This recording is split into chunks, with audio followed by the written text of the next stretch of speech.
Okay, enough of bipartisanship. Here's some nasty partisanship. At least it's from a heckler, a very unhappy guy. You're watching Emmanuel Kleber. See that guy? He's a member of Congress. He just swatted back a guy who looks like he spat on him. Look at this. Wait till you see him now as he continues up. He's really angry, this member of Congress, because that guy did something with his mouth. Watch this.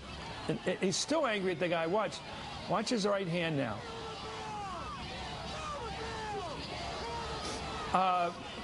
You know, you want to watch that again. There he is again.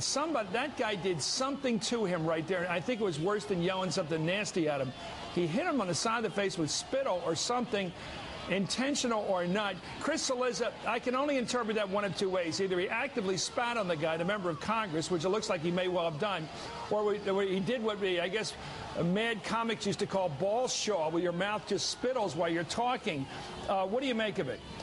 You know, there's a very fine line between sort of anger and passion that can be directed, you know, against someone. People have a right to be angry if they disagree, and crossing the line. I think we've seen some of these incidents of crossing the line of late, this being one of them.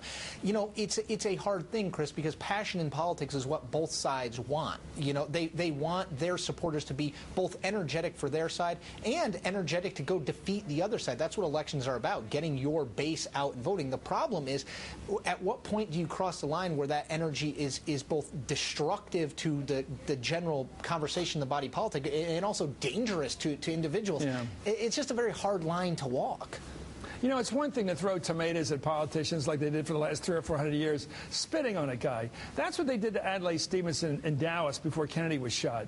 That's a sign of real contempt. Chris is right. It's a hard line to walk, and it's a hard line to locate. But I think there's a big difference between yelling and spitting. That scene, we've gone on the wrong side of the line. And I'll tell you what that picture looks like to me. You know, it looks to me, I mean, it has this resonance of the Deep South during the Civil Rights movement. You and the young women were being integrated. Right, and you know, this African-American congressman walking along here next to an all-white crowd. You got to wonder about the spitting on the guy. It seems it's very retrograde. Look at this guy. He won't even quit yelling either. He's just...